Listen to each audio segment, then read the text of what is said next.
અગરબત્તી માનો ને તો તમારો ચોખ્ખો સ્વભાવ કરી આલું માતા. જો સ્વભાવ ચોખ્ખો શુદ્ધ થઈ ગયો તો નવા ગુના થશે.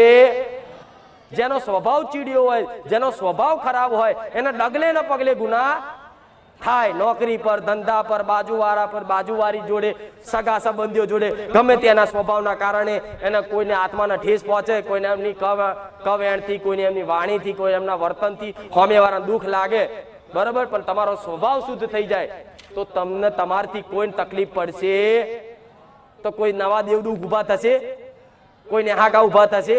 હવે રહ્યા છે જૂના હોય જ ને, એ જૂના તો આવતા જતા રહેજો અને થોડું થોડું પુણદાન કરતા રહેજો અને પ્રવચન સાંભળી અને જીવનમાં કંઈક નવા નિયમો બનાવી અને જીવનની શરૂઆત કરજો. બધા તમારા કર્મોના ધોઈ નાખો તો સુખાર વેરડે મટી દઉં. આગળ નવા થાય ને જૂનાનું હિસાબ કરી આલું. ક્લિયર? પછી એમ કહેશે માં કઈ નહીં જોતું, બસ તું શું બધું છે. આ શબ્દો ના યાદ આવત મને મેરડીને કહે દે. પણ આ વાત કેટલા મગજમાં ફીટ બેઠી બધા ને કે ખાલી ખાલી કે મારું મૌન રાખવા હતા નહીં કહેતા ને, જોરથી બોલજો. નહીં આવતો અવાજ. એમ તાર કોઈ માતા નડતી સાચું ને? એટલે ચોક ભુવા એમ કે ઝોપડી નડી તો કે તું નડે પેલા, ઝોપડી નહીં નડતી.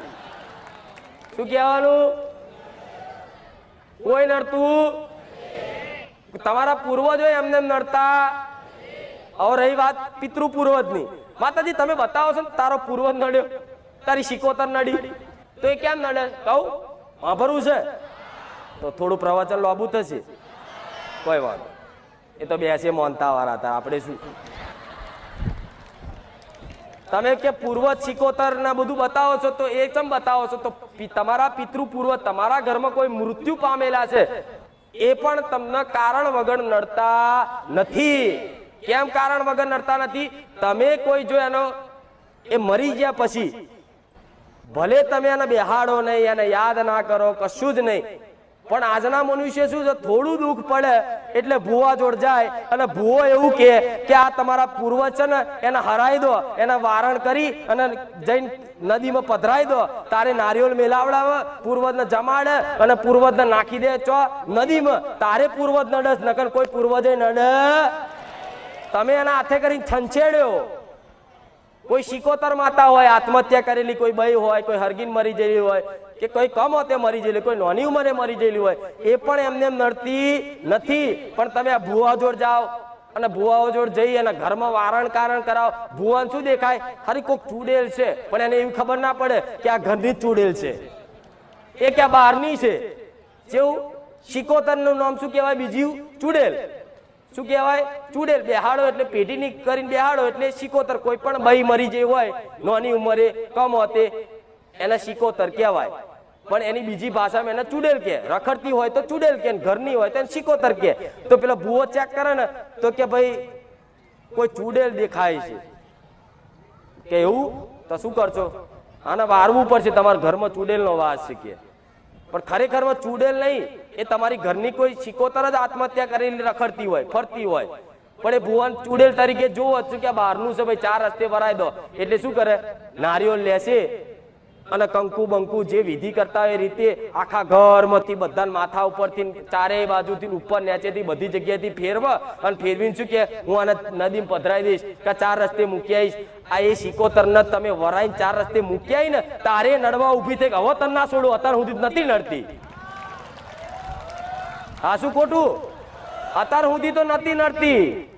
અત્યારે હવે હું નડીશ જો હું બતાવું એટલે તરત કોક દીકરીને ધૂણવાનું ચાલુ થાય, તરત થાય છે ને બધું. આ એટલે થાય તમે છંછેડતા ના હોય તો કોઈ દેવ નડે? પૂર્વજ ના આવરી હરાઈ લો, પૂર્વજ ને બેહાડો, દીવો કરો અને પછી કોઈ ભૂવો શું કે પૂર્વજ નહીં થયા એનો તો મોક્ષ મળી ગયો. એટલે મોક્ષ માટે તો કેટલી તપસ્યાઓ કરવી પડતી તારે મોક્ષ મળતો. એમ મોક્ષ 5000 માં મળી જાય, વારણમાં મળી જાય. મોક્ષ એટલે સીધી ભગવાનની પ્રાપ્તિ. તમારા વડીલો એવા કેવા કર્મ કર્યા છે ડાયરેક્ટ એને મોક્ષ મળી જાય. આ શું ખોટું? એના મોક્ષ આપ્યા દીધો કે મોક્ષ ના અપાય, એવી રીત ના મળે મોક્ષ. એનો જો મોહ લઈ જો લગાવ તમારું મન જો એક સૂક્ષ્મ વાત કહું બધાને સમજણ પડે એવી સ્પષ્ટ ભાષા તમારું આ શું છે સ્થૂળ શરીર આ જ્ઞાનીઓની મહાત્માઓની વાતો છે આ શું કહેવાય સ્થૂળ શરીર જે તમે આ ચૂંટલી ખણો ને એ અનુભવ થાય છે ને કે આ મારું શરીર આ સ્થૂળ શરીર કહેવાય એની અંદર એક સૂક્ષ્મ શરીર આવે એ મન બુદ્ધિ ચિત્ત અહંકાર વાળું સૂક્ષ્મ શરીર હોય અને ત્રીજું હોય એ કારણ શરીર જે તમારો સ્વભાવ હોય એ ત્રણ શરીર અને ત્રણ શરીર પછી આત્મા હોય હવે જ્યારે વ્યક્તિ મરી જાય ધોનથી વાપરજો જ્યારે કોઈ વ્યક્તિ મરી જાય એને અગ્નિ સંસ્કાર કરે ત્યારે એની આ સ્થૂળ શરીરનો નાશ થઈ જાય એ પંચ મહાભૂતોમાં વિલીન થઈ જાય અને સૂક્ષ્મ શરીર હોય ને મન રૂપી એ જીવતું રહે શું કીધું એ બર નહીં કેમ મન ક્યાં છે કોઈને ખબર છે મન ક્યાં છે ખબર છે ડોક્ટરને પૂછો કે મારું મન ક્યાં છે ડોક્ટર આખું મશીન કરીને ચેક કરશે મન હાથમાં નહીં આવશે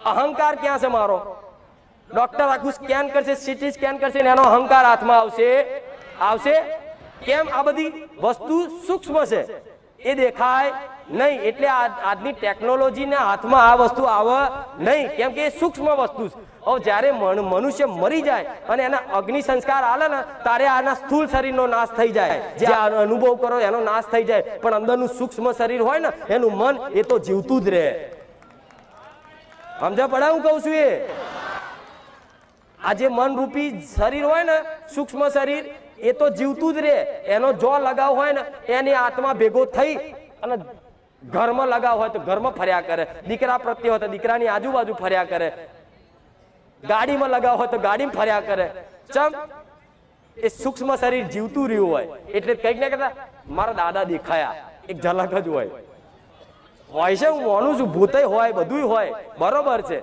પણ આ સૂક્ષ્મ શરીર કોઈનું મળતું તમારા મનના વિચાર જે